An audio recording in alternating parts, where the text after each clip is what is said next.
I was fired before I could even take my first sip of morning coffee. The reason I refused to train the CEO's niece, a tech genius, who couldn't run a simple loop. They thought they'd sent me away empty-handed. But they didn't know every critical line of code in their $1.3 billion system still bore my fingerprints. And the clock was already ticking. My name is Rachel Morgan, and at 7:59 a.m. on a Tuesday morning, my decade-long career at ArcLight Systems came to an abrupt end with a single shake of my head. I'd walked into CEO Lucas Varelli's corner office expecting to discuss our quarterly strategy for Monarch, the AI framework I'd built from scratch over the past 10 years. The morning sun cast long shadows across his mahogany desk, where 2 cups of coffee sat untouched, one for him, one presumably for me. I should have known something was wrong when he didn't offer me the seat across from him. "Rachel," Lucas began, his Italian leather shoes clicking against the marble floor as he paced behind his desk. "I need you to take on a special project. My niece Madison just joined us yesterday. She's brilliant, graduated summa cum laude in digital storytelling from USC. The board thinks she'd be perfect to lead our tech innovation division." I felt my stomach drop. Madison Varelli. I'd seen her Instagram posts about her exciting new journey in tech just last week. 24 years old, blonde highlights, and a follower count that exceeded our company's annual revenue by several zeros. "I'd like you to train her," Lucas continued, finally meeting my eyes. "Show her the ropes, get her up to speed on Monarch's architecture. Maybe start with some basic coding principles, loops, functions, that sort of thing." The words hung in the air between us like a bad joke waiting for a punchline. I'd spent 10 years building Monarch from a concept sketched on a napkin to a revolutionary AI system that could process natural language queries faster than any competitor. I'd written over 2 million lines of code, secured 43 patents, and turned down offers from Google and Meta to stay loyal to ArcLight. And now he wanted me to teach his influencer niece what a for loop was. "Lucas," I said carefully, maintaining the professional tone that had served me well through countless boardroom battles, "I appreciate your confidence in my teaching abilities, but I'm currently managing 17 critical projects. The Durham presentation alone requires—" "This is the priority now," he interrupted, his jaw tightening. "Madison is family. She's the future of this company." I straightened my spine, feeling the familiar weight of my laptop bag on my shoulder, the same bag that held the original Monarch documentation, my personal notes, and something else Lucas didn't know about. "I'm afraid I can't do that," I said simply. "My team needs me focused on the Durham deal. We're talking about a $1.3 billion valuation. Perhaps someone from our training department would be better suited." "Are you refusing a direct request from your CEO?" His voice had shifted from cordial to cold in the space of a heartbeat. "I'm prioritizing the company's interests," I replied. "Monarch is too complex and too valuable to be treated as a training exercise." Lucas's face flushed red, the same shade I'd seen when board members questioned his decisions. He pressed a button on his desk phone. "Send HR up immediately," he barked into the speaker, then turned back to me. "Rachel Morgan, your lack of cooperation and failure to align with our company culture has made your position untenable. You're terminated, effective immediately. Security will escort you out. You have 15 minutes to collect your personal belongings." The words should have stung. Maybe they would have, if I hadn't seen this moment coming from the day Madison's hiring was announced, if I hadn't prepared for exactly this scenario. "I understand," I said, my voice steady as granite. "I'll need to transfer my access codes and documentation." "That won't be necessary. It will handle all transitions. Your access has already been revoked." Already revoked. He'd planned this before I even walked in. The coffee on his desk had probably gone cold waiting for this orchestrated moment. As I turned to leave, I caught my reflection in his floor-to-ceiling windows, 34 years old. Auburn hair pulled back in the same ponytail I'd worn since my first day, dressed in the navy blazer that had become my armor in this corporate battlefield. I looked exactly the same as I had an hour ago, but everything had changed. "Oh, and Rachel," Lucas called out as I reached the door. "The NDA you signed is still in effect. I trust you remember the penalties for violating it." I paused, my hand on the chrome door handle, and allowed myself the smallest of smiles, the kind that didn't reach my eyes. Of course, Lucas, I remember everything. The door clicked shut behind me with a finality that echoed through the executive floor. 7:59 a.m., the end of Rachel Morgan, Chief Technology Officer. But Lucas Varelli had just made the kind of mistake that men like him always made. He thought he owned everything within these walls. He was about to learn exactly how wrong he was. The hallway stretched before me like a funeral procession route. 2 security guards flanked me, Marcus and Derek. Guys I'd shared coffee with every morning for years. Marcus couldn't meet my eyes. Derek's jaw was clenched so tight I could hear his teeth grinding. "Sorry, Rachel," Marcus muttered under his breath as we passed the engineering floor. Through the glass walls, I saw my team hunched over their monitors, lines of code reflecting off their faces. Not one of them looked up. They knew. In a building where gossip traveled faster than our fiber optic connections, everyone already knew. My former office was exactly as I'd left it 45 minutes ago. The world's best boss mug my team had given me last Christmas sat next to my monitor, still half full of coffee that would never be finished. Photos lined the desk my team at last year's launch party, my mother at her remission celebration, the original Monarch development crew in someone's garage at 3 a.m., running on energy drinks and pure ambition. 15 minutes, Derek said, checking his watch. His voice cracked slightly on the words. I nodded and began the ritual every terminated employee knows by heart. Personal items only, nothing proprietary, nothing that could be construed as company property. I slipped the photos into my bag, wrapped the mug in tissue paper from my drawer. My hands moved mechanically while my mind raced through implications and possibilities. In the bottom drawer, beneath a stack of conference badges and old notebooks, my fingers found what they were looking for. A black USB drive, no bigger than my thumb. To anyone watching, it looked like any other personal storage device, the kind people use for family photos or tax documents. I palmed it smoothly, slipping it into my jacket pocket alongside my car keys. That's company property, a shrill voice announced from my doorway. Madison Varelli stood there in a designer dress that probably cost more than most people's rent. Her phone held up and recording. I'm documenting this for Uncle Lucas. We can't have her stealing anything. I turned to face her, keeping my expression neutral despite the fury building in my chest. Up close, she looked even younger than her 24 years perfectly contoured makeup, extensions that fell in practiced waves, and eyes that held the kind of confidence that only comes from never having earned anything yourself. Hello, Madison. Congratulations on your new position. She lowered her phone slightly, thrown by my cordial tone. Yeah, well, Uncle Lucas says I'll be taking over your projects. He says Monarch isn't that complicated once you understand the basics. Behind her, I caught Marcus rolling his eyes. I'm sure you'll do wonderfully, I said. Returning to my packing, 3 more items: my ergonomic mouse pad, a stress ball shaped like a server, and a framed copy of Monarch's first successful compilation output, just a simple "Hello World" that had taken 6 months to achieve. You should probably leave your passwords, Madison continued, stepping into my office uninvited. Her heels clicked against the floor like a countdown timer. Uncle Lucas says you people always try to sabotage things when you leave. You people. The words hung in the air like a toxic cloud. All my credentials were revoked at 7:59, I said evenly.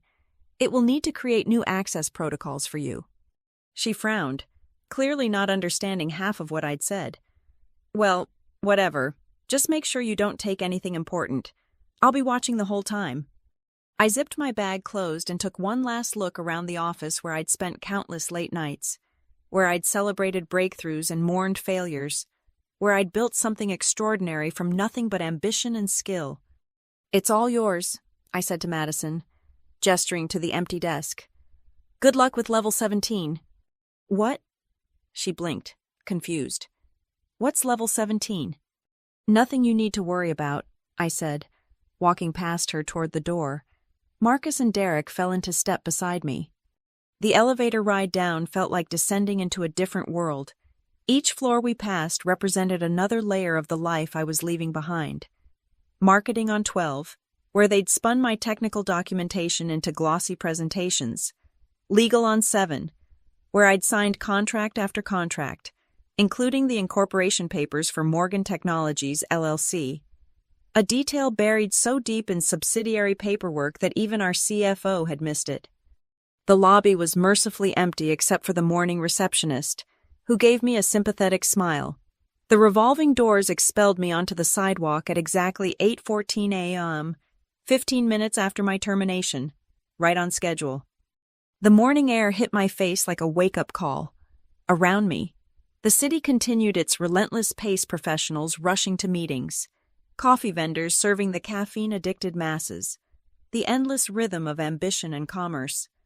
I stood on the sidewalk, my box of possessions weighing nothing compared to the USB drive in my pocket. Inside that tiny device lay the key to everything, not stolen code or proprietary secrets, but something far more valuable, something Lucas Varelli, in his arrogance, had never bothered to investigate. The original patent filings for Monarch's core architecture, filed not under ArcLight Systems, but under Morgan Technologies, LLC, with my mother listed as the primary stakeholder, a perfectly legal arrangement I'd made years ago when her cancer diagnosis had threatened to bankrupt us both. ArcLight had licensing rights, of course, as long as I remained employed.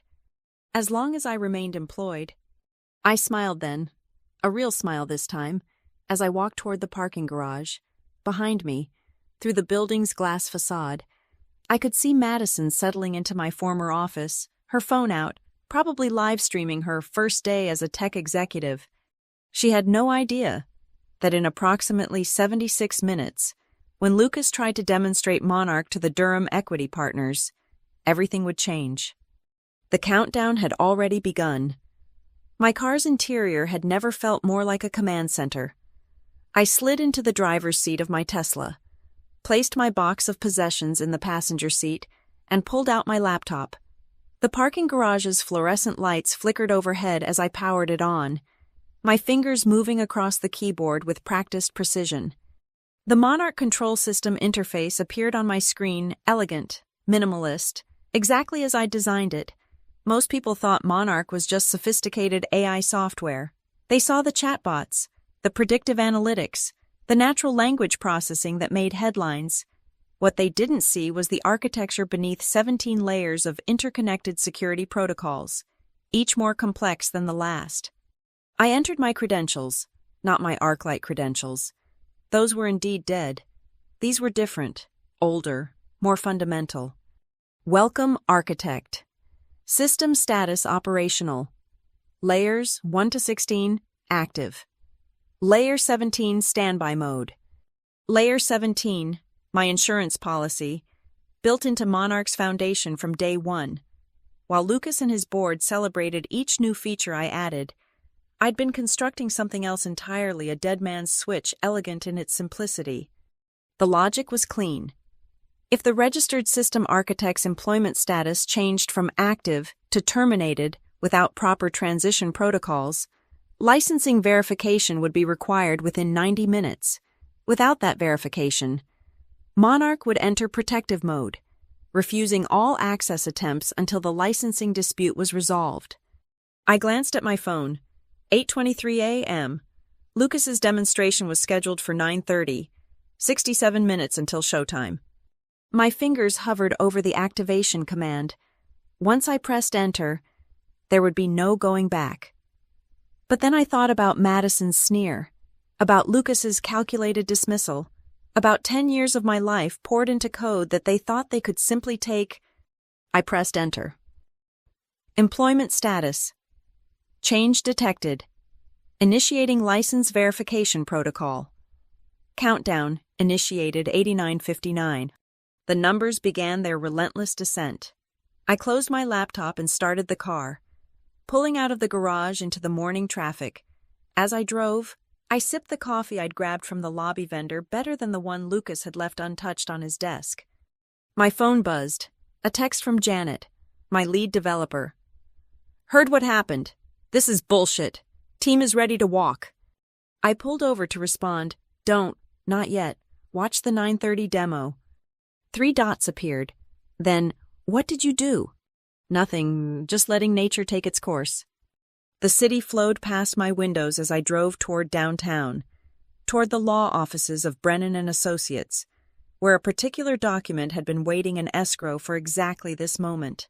My phone continued buzzing messages from team members, from industry contacts who'd already heard the news, from recruiters who smelled blood in the water. I ignored them all except one, a call from my mother. "Sweetheart, why are you calling so early? Is everything all right?" Her voice, though weakened by treatments, still carried the strength that had gotten me through every challenge in my life. "Everything's fine. Mom, better than fine. Actually, remember that paperwork I had you sign 3 years ago for the LLC? The one you said was just a formality, of course. Well, it's about to become very important. You might get some calls today. Don't answer them. Let everything go to voicemail." There was a pause. Then, with the intuition that only mothers possess, "Rachel, what did they do to you?" "They fired me," I said simply. "But they forgot to read the fine print." "Good," she said fiercely. "I never liked that Lucas. Too much gel in his hair. No one with that much gel can be trusted." Despite everything, I laughed. "I'll call you later. Love you." "Love you too, sweetheart. Give them hell." I ended the call and checked the time. 8:47 a.m., 43 minutes until Lucas's world imploded. The Brennan and Associates building loomed ahead, all glass and steel reaching toward the clouded sky. I pulled into visitor parking and grabbed my laptop bag. Inside that black USB drive wasn't just code, it was freedom, my freedom, earned through 10 years of dedication, about to be claimed in full. The countdown continued its inexorable march, 17th. I walked through the lobby, my heels clicking against marble with the same confident rhythm that had carried me through a decade at ArcLight. The difference was, this time I wasn't building someone else's empire. This time, I was claiming my own. The elevator whisked me up to the 23rd floor, where Thomas Brennan himself was waiting. We'd spoken only once before, 3 years ago, when I'd needed to structure the Morgan Technologies LLC arrangement. He'd asked me then if I was sure about what I was doing. "It's just a precaution." I told him, "I hope I never need it." Now, as his secretary ushered me into his office, I saw him smile the kind of smile lawyers get when a long-dormant strategy is about to pay dividends. "Ms. Morgan," he said, standing to shake my hand, "I heard about your employment change. Shall we discuss your options?" I sat down across from him, placing my laptop bag carefully beside the chair. Through his floor-to-ceiling windows, I could see the ArcLight building 6 blocks away, somewhere on the 42nd floor. Lucas was probably making final preparations for his demo. Madison was likely taking selfies in my old office, and my team was watching the clock. And 37:42. "Yes," I said, meeting Thomas Brennan's eyes. "Let's discuss exactly what happens when that countdown reaches 0. The conference room at ArcLight Systems had been transformed into a technological shrine.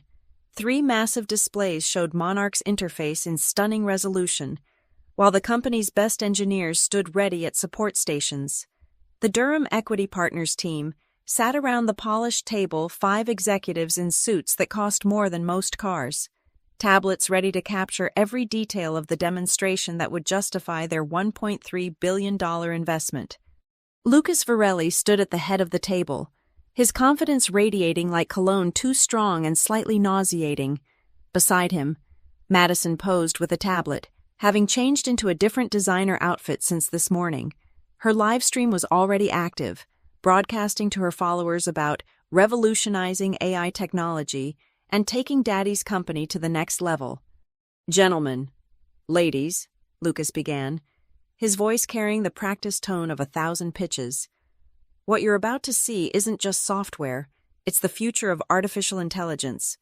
Monarch represents 10 years of innovation, and under the leadership of our new tech innovation director," he gestured to Madison, who waved at her phone camera, "we're prepared to scale beyond anything our competitors can imagine." The lead investor, Richard Durham himself, leaned forward. Let's see it in action. Lucas nodded to the lead demonstration engineer, who began typing commands. The screens flickered to life, showing Monarch's initialization sequence. Everything looked perfect for exactly 12 seconds. Then the first error message appeared. System architect verification required.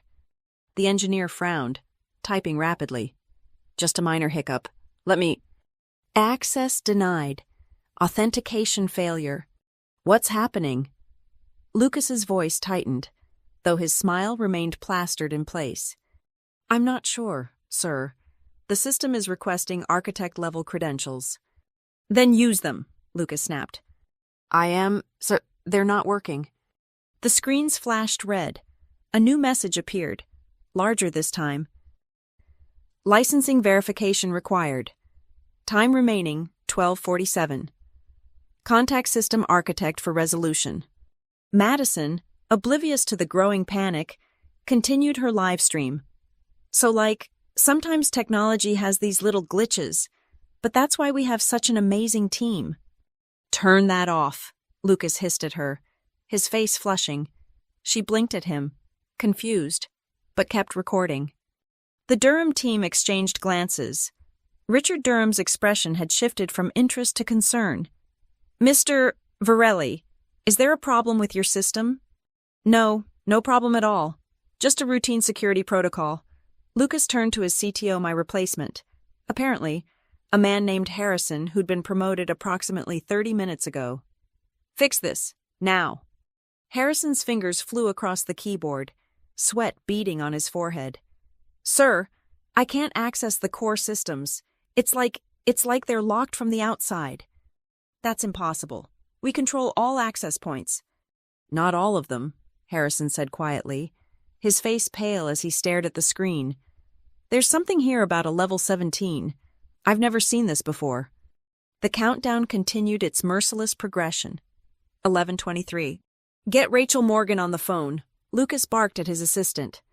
Sir, she was terminated this morning. I know she was terminated. Get her anyway. Madison's live stream was capturing everything. Her followers' comments streaming in real time. Is this supposed to happen? LMAO tech fail? Maybe the niece should fix it. The phone rang on speaker. My voicemail picked up. Professional and pleasant. You've reached Rachel Morgan. I'm currently unavailable. If this is regarding Monarch system architecture, please consult your licensing agreement. Have a great day. Lucas slammed his hand on the table. The Durham executives flinched. Mr. Varelli. Richard Durham stood slowly, gathering his materials. It appears you have internal issues to resolve. We'll need to postpone this demonstration. Wait, please. This is just a minor technical... A minor issue. Durham's voice could have frozen hellfire. Your system is completely inaccessible during a billion-dollar demonstration. Your new tech director is live streaming our confidential meeting to social media, and apparently, the only person who can fix this is someone you fired this morning. He shook his head. We'll be in touch. Maybe. The Durham team filed out, their footsteps echoing in the sudden silence. The countdown reached 08:45. Sir, Harrison said, his voice barely above a whisper. I found something in the system logs. There's a licensing structure I've never seen before. It's not registered to ArcLight. What do you mean? The core Monarch patents. They're registered to something called Morgan Technologies, LLC. We have usage rights, but they're conditional on... He trailed off, his face white as paper. Conditional on what? Lucas's voice was deadly quiet. On Rachel Morgan's continued employment with ArcLight Systems. The room erupted. Madison's live stream caught it all, Lucas screaming at his lawyers on the phone. Harrison desperately trying to break through the system lockdown. Engineers scrambling like ants from a destroyed hill. The hashtag #HadMonarchFail was trending within minutes. Owl 533. Uncle Lucas, Madison whined, finally lowering her phone. Can't we just hire her back? Lucas turned on her with fury in his eyes. Get out! Get out! She fled, her heels clicking rapidly down the hallway, but the damage was done. Her live stream had captured everything, broadcasting ArcLight's humiliation to hundreds of thousands of viewers. The screens went dark as the countdown reached 100. Then, a single message appeared. Monarch system entering protective mode. All access revoked.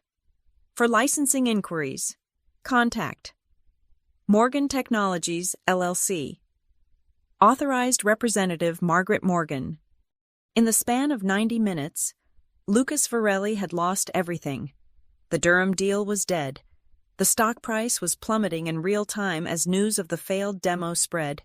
And Monarch, the crown jewel of ArcLight Systems, the technology that justified their entire valuation, was locked behind a wall of my creation. My phone buzzed with a text from Thomas Brennan.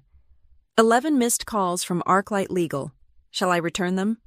I smiled, typing back, "Not yet. Let them sweat until noon." My laptop screen lit up with alerts: 25 attempts to breach Layer 17 in the past 2 minutes alone. The IP addresses were interesting: Romania, Russia, Malaysia, and one particularly aggressive attempt from Belarus. Lucas had gone straight to the dark web, throwing money at hackers like a desperate gambler doubling down on a losing hand. I sat in Brennan's conference room, watching the attack attempts scroll past like a digital waterfall. Each one failed before it could even touch the first encryption layer. They were trying to break down a door that didn't exist. Layer 17 wasn't a security protocol you could hack. It was a logic gate, elegant in its simplicity. Without the proper licensing verification, Monarch simply didn't recognize itself as existing. "Impressive," Thomas Brennan said, looking over my shoulder. "They're throwing serious firepower at your system." "Let them," I replied, initiating my countermeasure. "They're about to learn why you don't attack something you don't understand."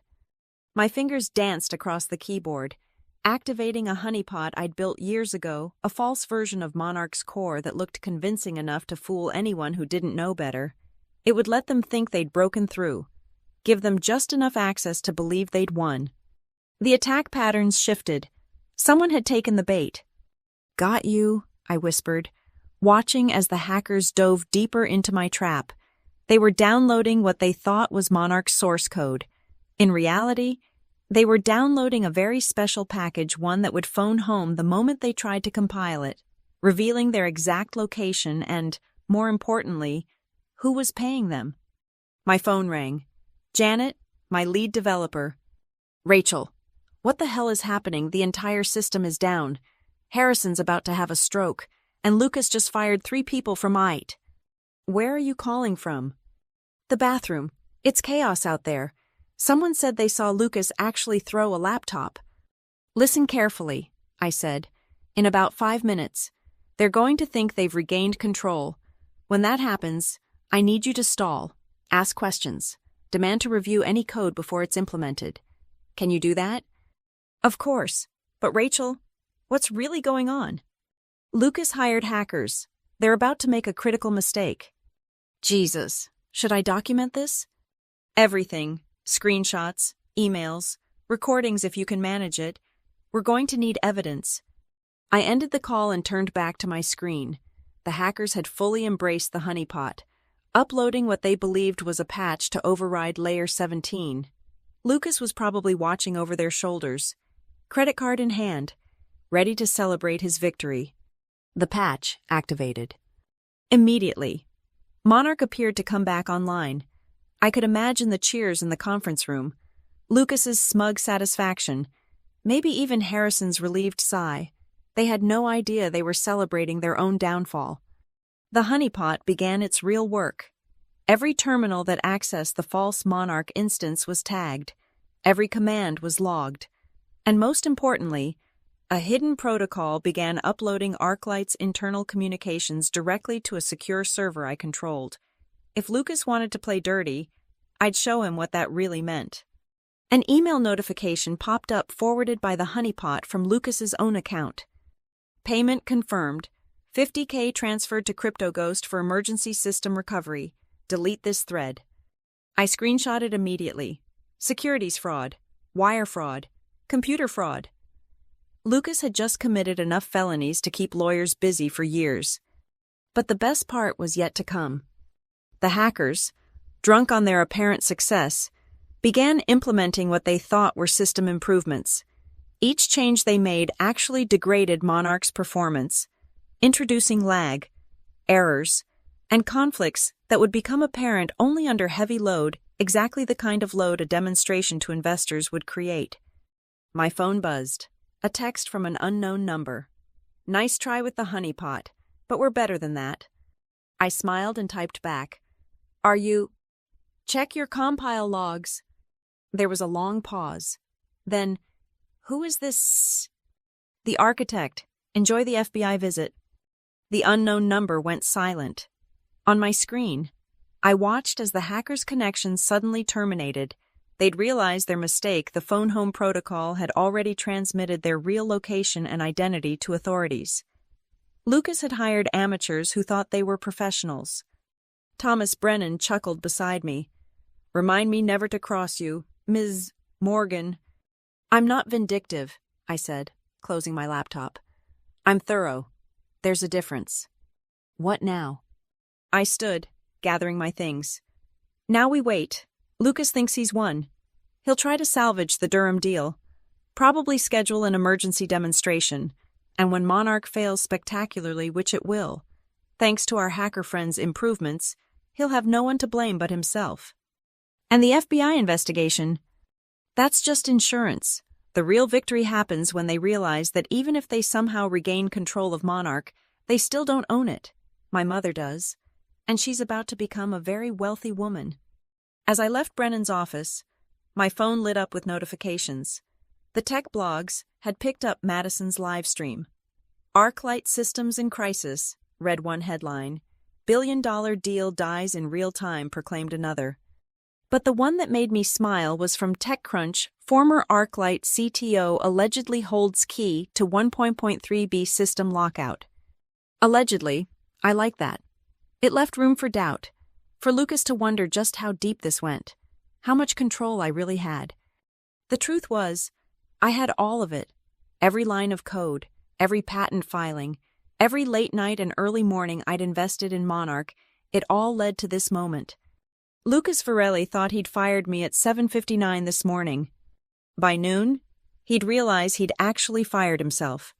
The Fairmont Hotel's executive lounge existed in that rarefied space where deals worth billions were discussed over $20 coffees.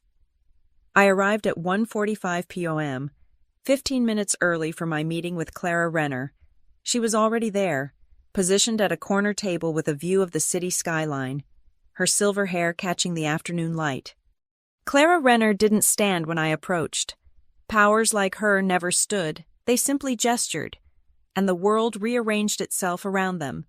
As the senior partner at Durham Equity, she'd overseen more tech acquisitions than most people had hot meals. "Ms. Morgan," she said, indicating the chair across from her. "I've had an interesting morning." "I imagine you have." I settled into the leather chair, declining the waiter's offer of champagne. I needed clarity for what came next. "Richard called me directly after the demonstration." Her lips quirked in what might have been amusement. In 30 years of partnership, I've never heard him quite so animated. He used words I didn't know were in his vocabulary. "ArcLight disappointed him." "ArcLight." She leaned back, studying me over her coffee cup. "No, my dear, Lucas Varelli disappointed him. ArcLight is just a shell. What we were interested in was Monarch, and Monarch, it seems, was never really theirs to sell." She produced a tablet, sliding it across the table. On the screen was a document I recognized, the original incorporation filing for Morgan Technologies LLC, with my mother's name prominently displayed. "Our legal team has been busy since 10:30 this morning," Clara continued. "What they found was illuminating every core patent, every fundamental innovation that makes Monarch valuable. It all traces back to this LLC. ArcLight has been licensing technology they never owned. They had full usage rights," I said carefully, "as long as certain conditions were met. Conditions that were violated at 7:59 this morning." She smiled then, sharp as winter. "Tell me, Ms. Morgan, was this always the plan?" I met her gaze steadily. The plan was to build something revolutionary. The protection was just insurance. Insurance, she savored the word. And now that insurance is about to pay out, the question is, what do you want? This was the moment I'd been preparing for since I'd walked out of ArcLight's building. I want to build the company ArcLight should have been. No nepotism, no ego-driven decisions, no treating innovation like a commodity to be packaged and sold to the highest bidder. You want control. I want purpose, I corrected. Monarch can be more than just profitable. It can be transformative, but only if it's developed correctly, ethically, with a long-term vision that goes beyond quarterly earnings. Clara's expression shifted, becoming more focused. Durham Equity was prepared to invest $1.3 billion in acquiring Monarch from ArcLight. That offer is obviously dead, but the technology still exists, and we still want it. What are you proposing? A new entity, Monarch Global Systems. Durham provides the capital and infrastructure. You provide the technology and vision. Your mother's LLC licenses the patents to the new company under terms you control. And ArcLight. ArcLight becomes irrelevant. They can keep their company, their building, their corporate culture, but without Monarch, they're just another mid-tier tech firm scrambling for relevance. She slid another document across the table. The number at the bottom made my breath catch. That's the signing bonus, Clara said casually. Your salary as chief architect would be separate, as would the budget for your mother's medical treatment, full coverage at Cedars-Sinai, the best oncologists in the country. Experimental treatments if needed. We take care of our people, Ms. Morgan. I thought of my mother, fighting cancer with the same quiet strength she'd faced every challenge. I thought of my team at ArcLight. Brilliant minds trapped under incompetent leadership. I thought of Madison's sneer and Lucas's dismissal. I have conditions, I said. I expected nothing less. First, I bring my team, the core developers who built Monarch with me. They deserve to see it succeed. Done. Second, Monarch's ethical guidelines are non-negotiable. No surveillance applications, no military contracts without defensive purposes, no selling user data. We build tools that empower, not exploit. Clara's eyebrow rose slightly. That will limit certain revenue streams.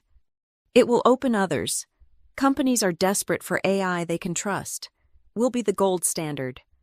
Third, Madison Varelli's live stream made Monarch's failure public. I want our launch to be equally visible. When we announce Monarch Global Systems, I want the tech world to know exactly who built this technology and who tried to steal it. Clara laughed then, genuine and delighted. Oh, I like you. Ms. Morgan, yes, I think we can arrange that. Anything else? I thought for a moment. Yes, I want the signing ceremony to be at 10:47 a.m. Specific timing. Let's just say it has personal significance. We spent the next hour working through details, Clara's legal team joining us via video conference. By 3:30 p.m., the framework was complete. Monarch Global Systems would exist by end of business today. The patents would transfer smoothly from my mother's LLC, and Lucas Varelli would wake up tomorrow to find his company's valuation had dropped by roughly $1.3 billion. As we concluded, Clara stood a rare honor. Ms. Morgan, I've seen a lot of founders over the years. The brilliant ones who can't execute. The driven ones who lack vision. You're something rarer. What's that? Patient. You waited 3 years for this moment. That kind of long-term thinking is exactly what Monarch Global needs. She extended her hand, and I shook it, feeling the weight of the moment. This morning, I'd been fired in disgrace. This afternoon, I was about to become chief architect of a company with effectively unlimited resources. One more thing, Clara said as I gathered my belongings. Lucas Varelli has been calling our offices nonstop. He's desperate to salvage the deal. Should I return his calls? I considered for a moment, then smiled. Tell him Durham Equity is in negotiations with the patent holder. If he wants to discuss licensing Monarch for ArcLight's use, he can contact Morgan Technologies LLC directly. And will your mother take his call? My mother doesn't negotiate with people who have too much gel in their hair. It's a firm rule. Clara's laughter followed me out of the lounge. As I walked through the hotel lobby, my phone buzzed with a message from my mother. The hospital just called. They said something about a new payment arrangement, Rachel. What did you do? I stepped into the afternoon sunlight and typed back, I got fired at 7:59. By 3:47, I owned everything they needed to survive. That's my girl, came the immediate response. Yes, I thought, heading toward my car. That's exactly who I am. The news broke at 4:15 p.m., cascading through tech blogs and financial networks like digital wildfire. Arclight Systems loses core technology in employment dispute. Durham Equity abandons $1.3 billion deal. Former CTO holds patents to revolutionary AI system. I watched the coverage from my home office, fielding calls from reporters, former colleagues, and recruiters who suddenly found my expertise invaluable. But the call I was waiting for came at 4:37 p.m. Ms. Morgan. The voice was strained, barely controlled. Harold Fitzgerald, Chief Legal Counsel for Arclight Systems. I'm calling regarding the Monarch situation. What situation would that be, Harold? Please don't be coy. We've reviewed the patent filings. We know about Morgan Technologies LLC. Then you know there's nothing to discuss. The licensing agreement was crystal clear. That agreement was made under false pretenses. You were an employee acting in bad faith. I was an employee protecting my intellectual property, I interrupted. Every filing was legal. Every disclosure made according to contract. You had 3 years to review the structure. Your negligence isn't my responsibility. There was a pause. When Harold spoke again, his tone had shifted from aggressive to desperate. Lucas wants to meet. He's willing to discuss reinstatement, back pay, promotion to president of technology. No, you haven't heard the full offer. I don't need to. Lucas Varelli fired me because I refused to babysit his niece. He thought I was disposable. That decision has consequences. Rachel, please. The board is in emergency session. Our stock has dropped 37% in 6 hours. Without Monarch, we're facing potential bankruptcy. I felt a cold satisfaction spread through my chest. Then perhaps the board should have thought about that before allowing nepotism to override competence. What do you want? His voice cracked on the words. Name your price. I already have what I want.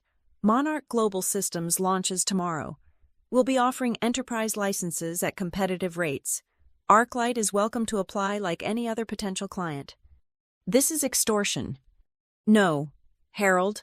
This is business. The same kind of business Lucas conducted when he terminated me without cause and tried to steal 10 years of my work. The difference is, I did it legally. I ended the call and immediately blocked the number. There would be more attempts from board members, investors, maybe even Lucas himself. But I was done negotiating with people who saw innovation as something to be owned rather than nurtured. My laptop chimed with a video call. Janet's face appeared, and behind her, I could see several familiar faces, my core team from Arclight.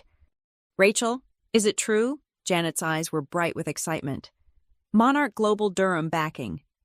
It's true, and I want all of you with me.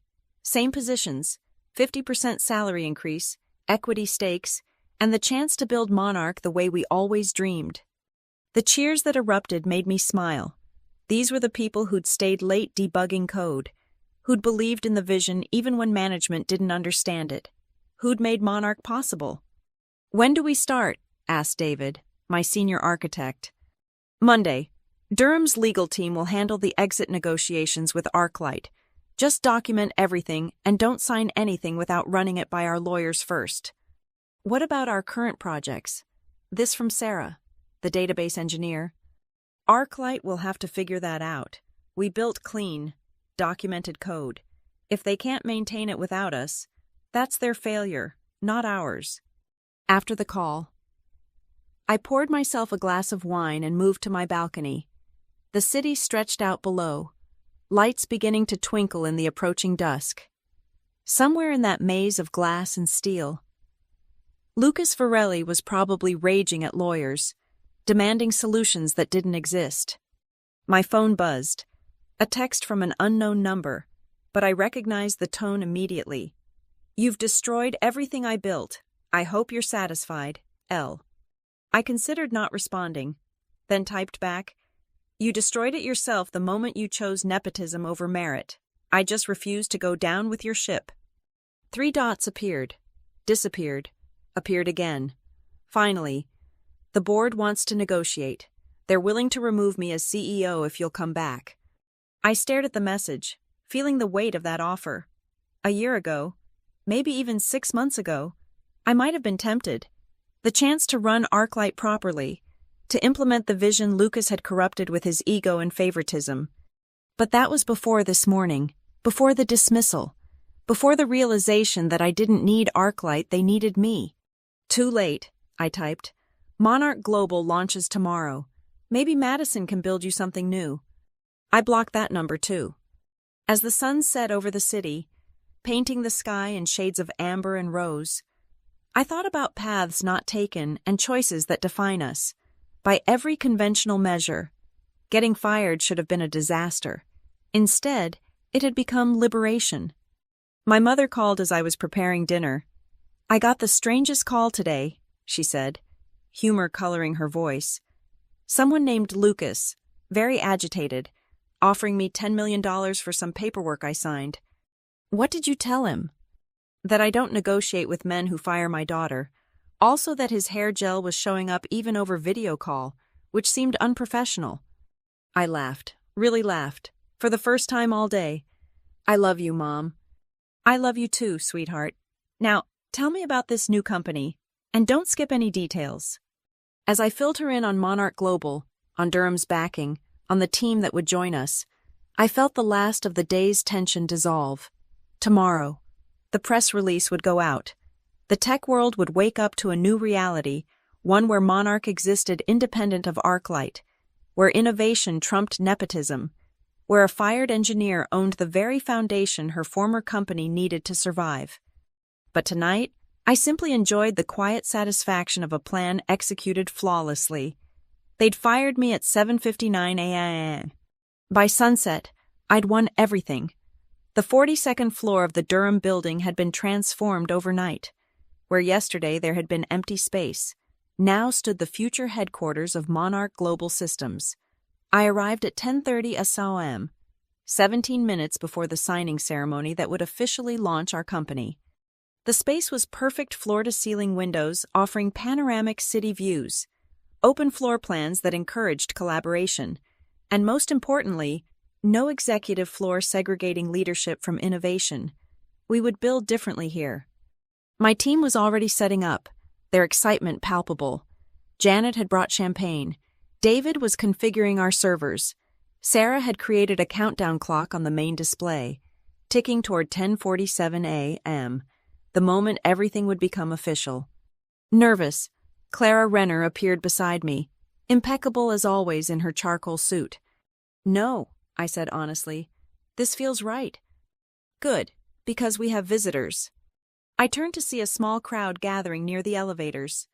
Tech journalists, industry bloggers, even a few venture capitalists who'd gotten wind of our launch. But what caught my attention was the CNN crew setting up cameras. "I thought we agreed to a simple press release," I said. Clara smiled. "That was before Lucas Varelli held a press conference this morning claiming you stole proprietary technology. He's threatening legal action." "Let him.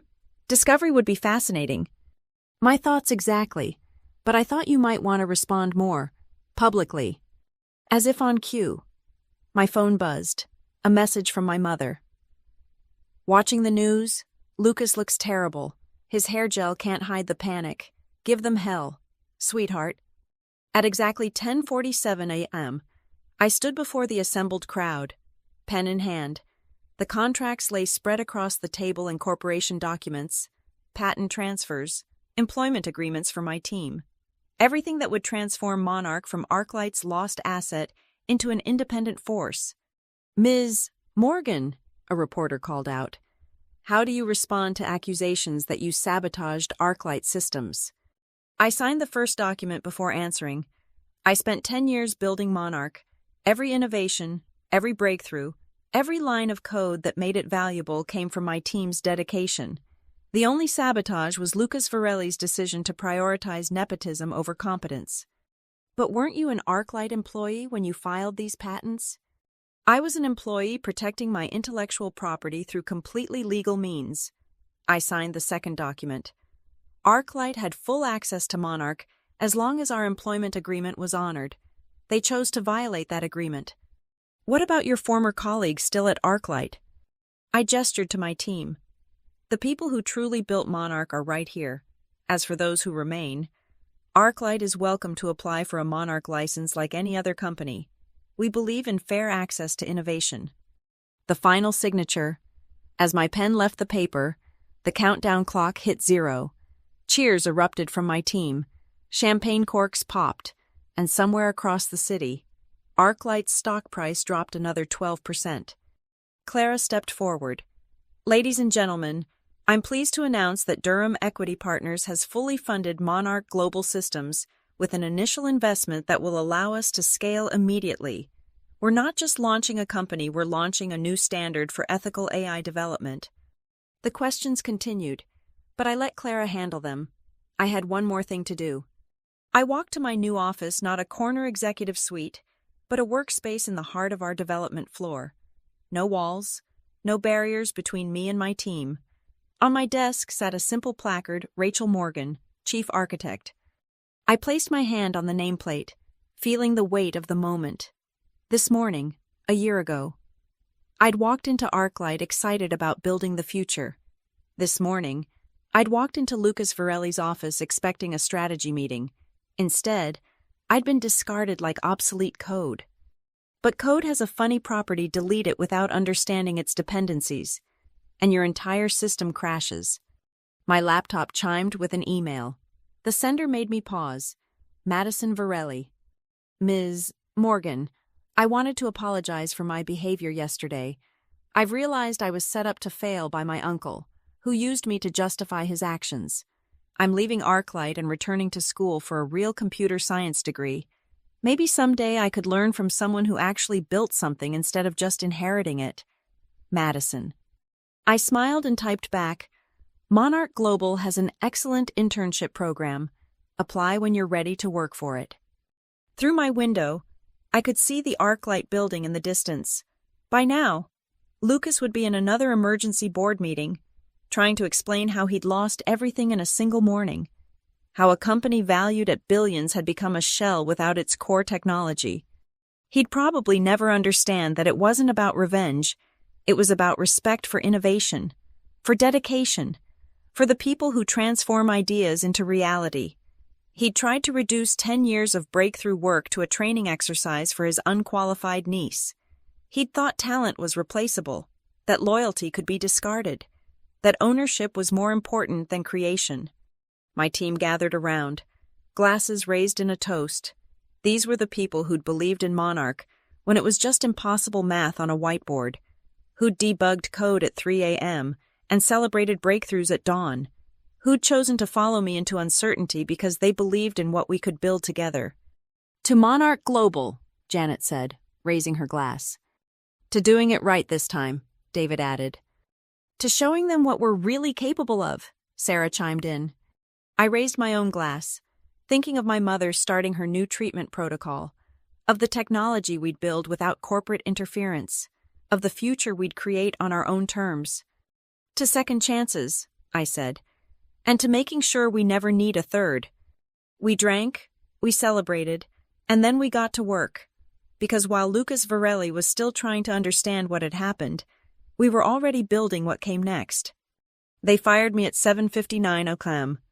By 10:47 a.m., I owned everything they needed to survive. And that was just the beginning. Thank you so much for listening to this story of corporate justice and sweet revenge. I'm curious, where are you listening to this story from? Drop a comment below and let's connect. If you enjoyed Rachel's journey from fired employee to tech CEO, please subscribe to the channel and share your thoughts. Have you ever experienced workplace injustice? How did you handle it? I'd love to hear your stories in the comments. Remember, sometimes the best revenge is massive success.